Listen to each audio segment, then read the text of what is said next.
We are back for another great edition of The High Road. This show is the cure for a culture that's in chaos. I'm Dr. Drake Travis, and next to me is someone who keeps my life from getting chaotic, Dr. Serena Travis. Well, thanks, Dr. Drake. What do you think of the new look? We have a new set. It's great. It's halfway through the first season. New set. I've got new glasses. I've got a new haircut. Hey, Drake, what about our first new guest?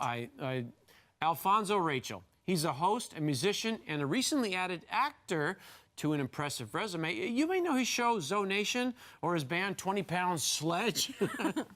I'm also getting my game face on because I'm taking on Washington in Cut the Nonsense. You'll be outraged when you find out who is giving advice to our leaders. Well, while you're getting your game face on, I'll be joining Max and Melissa for a global connection that people may have strong feelings about, the migration of people groups. Wow, oh, I can't wait to get this show started. So let's begin with a little humor on the lighter side. Okay.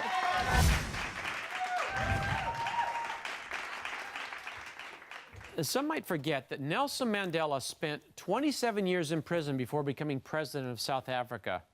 Now, someone inside Hillary's campaign told me that Bill keeps reminding Hillary of this just to cheer her up. You know, government studies are silly. For example, a joint study recently by the Massachusetts Department of Health and the Department of Motor Vehicles worked together to find out that 23% of traffic accidents are alcohol-related. You ask, so?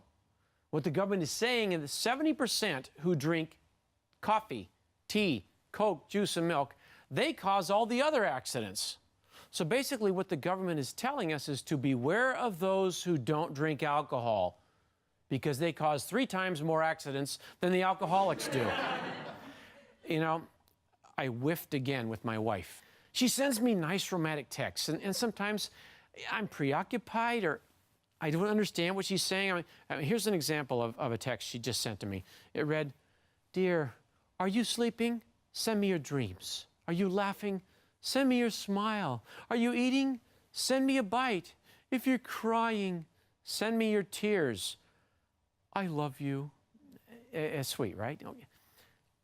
Well, I was busy. I wrote back, "I'm in the bathroom. Please advise." Another example of a husband not getting it right with his wife. After being married for 48 years, a wife asks her husband to describe her. He looked at her and he says, "Well, you're an alphabet wife. A, B, C, D, E, F, G, H, I, J, K."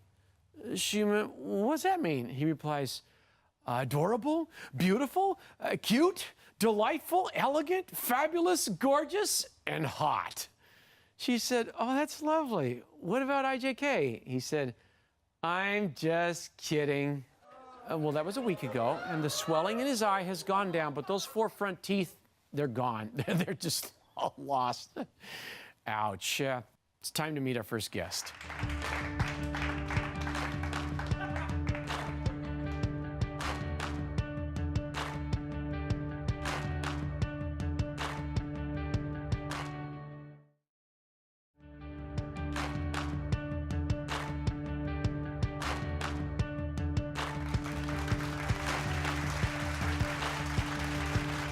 What a great guest we have for you today. Perhaps you know him as Zoe, a social political fundit from his TV show Zonation on PJTV, or you may know him as the drummer for the band 20 Pounds Sledge. We are so excited to have Alfonzo Rachel on the High Road. Welcome to you. Howdy, howdy. All's well, I love the beard. Well, thank you. You say you're a drummer turned fundit. What's the story here? Well, okay, music. It's an effective tool to move a message. And, you know, as far as the left is concerned, seculars, humanists, whatnot, Yeah. you know, who subscribe to those worldviews, they've used it to their advantage. You know, yeah. and that's something that, you know, those who are, you know, in Christ, you know, or have a more conservative point of view, it would do them well to adopt such methods. You know, so for me, you know, I play music to try to move that message. And how did you go to fund it from there? Well, trying to connect with different musicians, man, I would get yelled at, you know, like tolerant and accepting, you know. Oh, because you're too conservative for them? Yeah, yeah. Okay. I would get yelled at, man. So I was like, you know what? Okay, fine. I'll just set up a camera. I want to get this message out there. You know, I would close up shop. I taught martial arts, man. And I would close up shop in the evening, and I would just start doing these videos. And I would put them up on YouTube. They went viral, 100,000 views, 1 million views. Gary Sinise, Andrew Breitbart, Bill Whittle. These guys reached out to you. Yeah. Yep. They kind of got together. And I've seen your stuff. Oh, thank you. Yep. And they said, hey, he'd be a good fit for PJTV. And they called me up, and the rest is history. Pajama TV? Really? It's not Patriot Jesus, it's Pajama TV.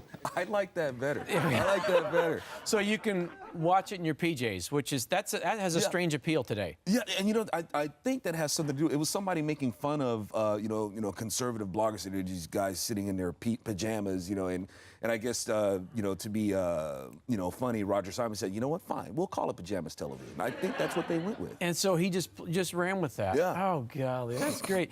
I've heard you've got a motivating verse. Mm-hmm. Yeah. Isaiah 41. 15. 41:15, yeah. Tell me how that verse motivates you. It was like an affirming verse. We already had the name of the band, and a buddy of mine, that we were doing Bible study with said, hey, you know what? This verse applies to you.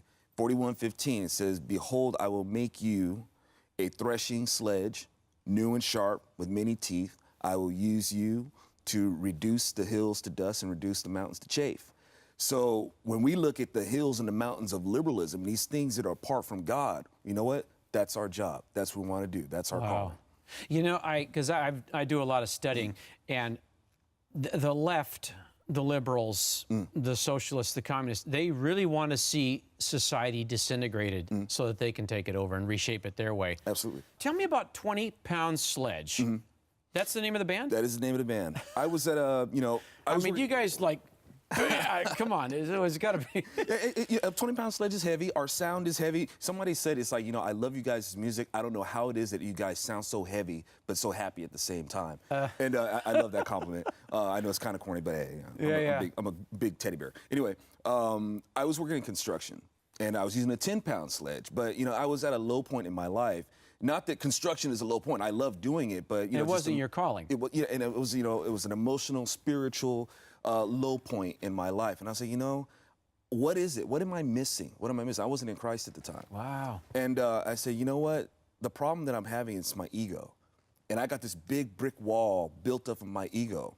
And I think I really need to tear it down and find the Lord on the other side. Bust it open. Yeah. Bust and get. Wow. Yeah. So from there, I stuck with it. I said, you know what?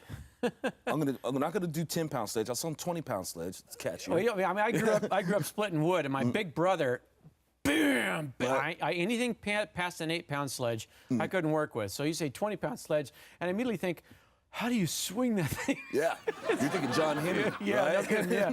So your latest album is Divine Battery. Yes. Amps, ohms, watts, charge up, battery, God, sword of the Lord, beat him down. What is Divine Battery? What are you getting at? We like to think of ourselves as the Lord's party band. That's it. Is Jesus Christ is the real life of the party. That's what it's about. The whole album is basically, being ready to party as well as fight. He's worth fighting for. He's worth partying with. That's what the whole album's about. Okay, I'm hearing the joy of battle a little bit of this too. Is that? As long as it's the right battle. The joy of battle. Hey, we're having a great time here with Alfonzo. We're going to take a quick break, and I'll share a Cut the Nonsense session, and that'll have you calling for major change in Washington. And then we'll be back with Alfonzo, and my wife Serena will join us. Back in a minute.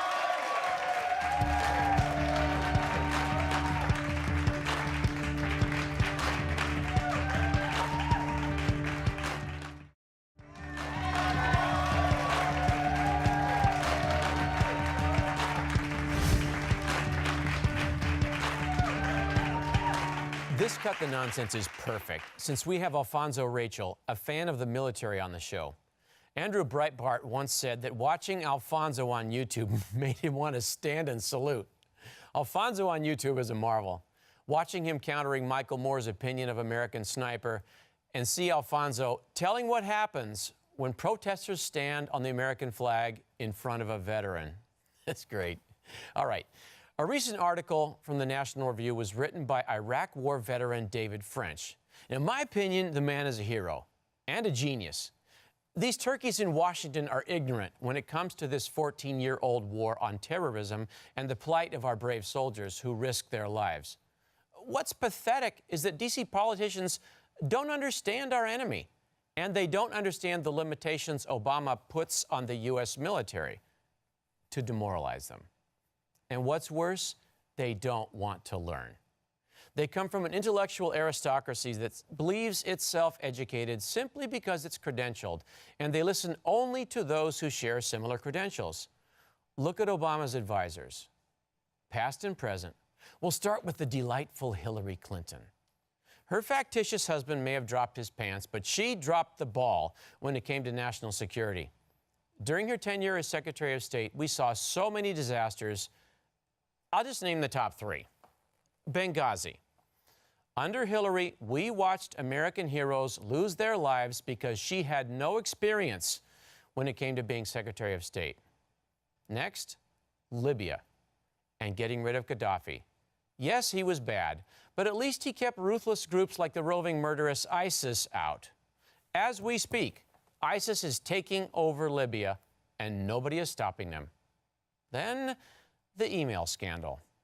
Hillary used her personal computer for emailing top secrets.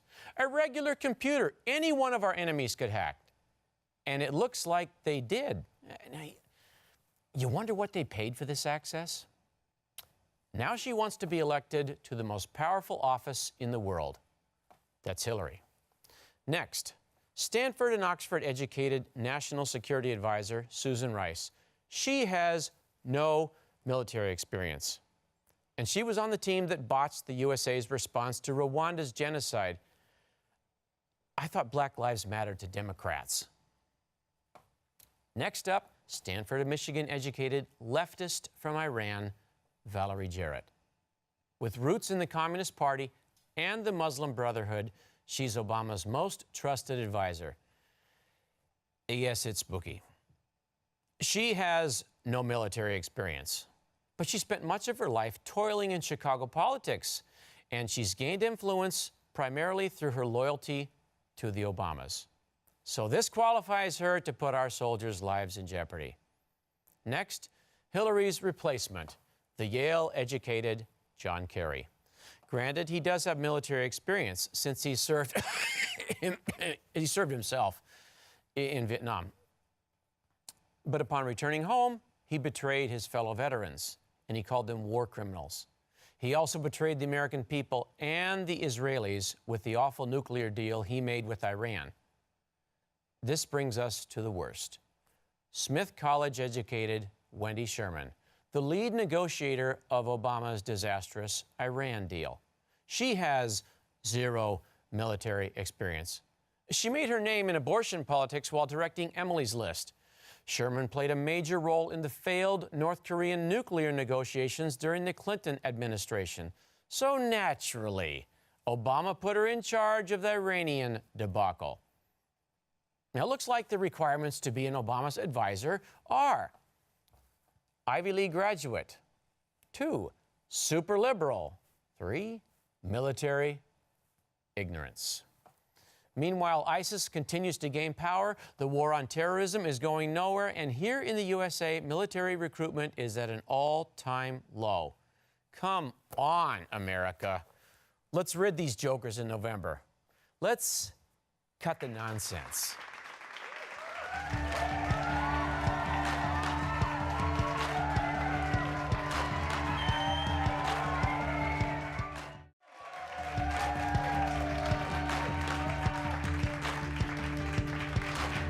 We are here with one of my new best friends, and I'm joined by my wife, Serena. I'm loving this guy. He's a TV personality and a musician, Alfonzo Rachel. Howdy, howdy. Good to see you again. Hey, thanks for staying with us here. Hey, you're in a movie. Tell us about the movie Gosnell. He was an abortion practitioner. I hate, they say he's an abortion doctor. I hate using the term doctor for this guy. It's an oxymoron. Yeah, totally. And his practice was, it was literally a bloody mess. Oh, yeah, no kidding. And, it went, nobody said anything about it. Nobody wanted to, rock the boat or anything like that. Media wouldn't touch it. Other doctors wouldn't touch it. health departments, all the way up to the governor. They wouldn't touch it. And how it ended up breaking open was they were dealing drugs illegally out of there. And then they'd come to find that his staff was not qualified. He had teenagers working there doing abortion procedures, right? And you're Oh, yeah, what's your character? yeah, what are you in that? Oh, I played Detective Stark. I play the guy who broke it open was Detective Woody, and who's played by Dean Cain. And he was that's great. Yeah, and they were basically following up on illegal drug sales going out of the clinic. And when going in there, they basically found, this. How is this place up to code? It's filthy in here. There's cats running around. There's bags all over the place. And what do you discover? I discover that this was a movie that finally needed to be made. That's what I discovered. Yeah. We have all of these mountains of culture, and we've hit some of them. I mean, you talked about your music, arts, and entertainment, and and you talk about government. How do you view your influence in these mountains of culture where you operate? Influence. All I know is that you have to have something to, I guess, make the medicine go down a little easier. I mean, because when you consider liberals, somehow they made the poison go down easier. And what do they use? They use creative means. Music, comedy. All these things that are very available to us. And so these are things that we need to make use of. But I understand it though. As far as those who have this, view that, that's on the right, shall I say. We're just trying to, make a living, work, pay our bills, take care of kids and stuff like that. Yeah. And it's hard to, make these promotions. Well, the left, that's what they do all day. But where's the guardians to counter their narrative? Yeah. There isn't much support for that, and that has to change. Yeah. Yeah. Yeah. Well, I like that. That sounds like that's a fire in your chest. That you I thought it was just heartburn, but yeah. Yeah. No, Don't take it easy, Andy. heartburn's from eating the wrong stuff, and I don't sense you do that too often. Yeah. But yeah, I would like to think that it is a passion, and it isn't a passion that hurts. It feels good to do, but the theme of this show is the cure for cultural chaos. Yeah. And I thought that would strike with you. I thought that would strike. Hey, why are we just watching an entire population just walk off a cliff? Yeah. Why are we watching them, turn children's minds into, little Bolsheviks that vote however they're told? Right. So that's really good. So you don't want to be the good people that let evil just run amok. That's evil itself. Yeah, Niemöller, he said all that's needed for evil to triumph is for good men to do nothing. Yeah. And, and why do good men sit back and go, well, golly, I was at a barber shop years ago, and this barber, he was one complaint after another. He says, well, and he ended every paragraph, well, there's nothing you can do, nothing you can do. What is one of the next things that you really want to do? My whole thing is basically rocking the gospel, man. That's what I want to do. Just get out there and use these God-given gifts. I mean, everybody's got God-given gifts, And the thing is it's if you make the decision if you want to do it for God or not. And for us, it's like, look, man, I recognize that this is where it comes from. I want to party with him starting now and forever, So I just want to let other people know that, hey, this is where the real party is. And you don't need all this other stuff to satisfy, any other selfish means that you have. Yeah. It only ends up in pain. Yeah, hey, heaven is awesome music and awesome food. So, right. Come join the party. Oh, yeah. Right? Hey, thanks, though, for being with us. That's fantastic. Hey, for more information on Alfonzo Rachel, go to his website, alfonsorachel.com. And I highly recommend you all watching his show on PJTV. It's called Zoe Nation. We'll be right back.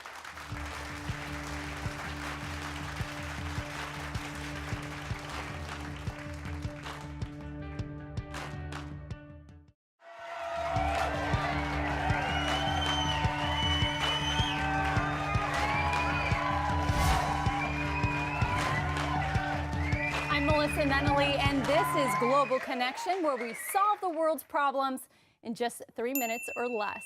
Today's issue, the migration of people groups. Oftentimes, large groups of people leave their homelands due to war, persecution, political unrest, and even natural disasters. Others have migrated to find freedom and new beginnings. According to the Pew Research Center, almost 46 million people currently living in the United States were born in other countries. Today we welcome global consultant Maxwell Adams to help us discuss this issue. Maxwell, does this statistic surprise you at all? Not at all, and thank you for having me. America is a melting pot. If we think back to all the groups that have come here over the years, the English and Germans, Irish and Italians, later on the Filipinos, and then the Vietnamese, we have a very, very diverse culture. We definitely do. Now, Serena, what are some of the things that you've appreciated because of these migrations of large people groups? Well, they definitely bring in a part of their culture, including music, food, dance. I mean, you can have a whole bunch of cultural arts sorts of things that they bring in. My family came from Finland, so we brought some of those things, and we also brought in the sauna. A sauna? What is a sauna? Oh, don't you get that hot box everybody gets in to sweat? Oh, a sauna! Oh, I guess we're not Finnish enough for you. So, but you know, pho restaurants, Chinese food. I mean, we have such a diverse variety of food. Yeah, all our food choices are amazing, especially here in California. Well, let's talk a minute about some of the negatives. What are some of the struggles that you've seen because of this mass migration? Well, there's always potential for culture conflict, because they're assimilating into a new world. But you have destruction of property, other forms of violence in the process of that assimilation. And sometimes they bring with them some bad ideas, if you will. I think for one is Haitians bringing voodoo over into Louisiana. Not a really solid idea. But the larger of it is, that concerns me, is that you don't know their true intentions when they do come. Well, that is a difficulty, and that's something that we've seen recently cycling in the news these past couple of years, is some people going from one place to the other and they purport to be one thing, but they really have an agenda. And that's kind of scary. I mean, if they say they're one thing, but they really have something else that they have planning. Ooh, Absolutely. What do we do then? And how do we figure that out? We're going to have to solve that on another edition of Global Connections. All right. Well, we want to hear from you. What are your thoughts about mass migrations? What benefits have you enjoyed because of cultural diversity? Or what are some of your fears about mass migrations? Send your ideas to feedback@thehighroadshow.com.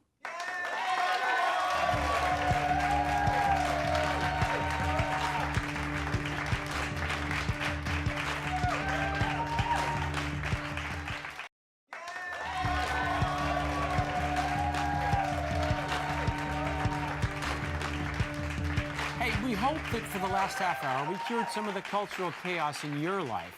Well, Drake, I think I learned more in the last half hour than I did in high school. I loved Alfonzo Rachel and what an impact he's making in so many different ways: entertainment, television, music, film. Yeah. I also really enjoyed your Cut the Nonsense. Let's pray that whoever is president next will make wise decisions in who they will appoint. Oh, amen to that. I really enjoyed your global connection with Max and Melissa.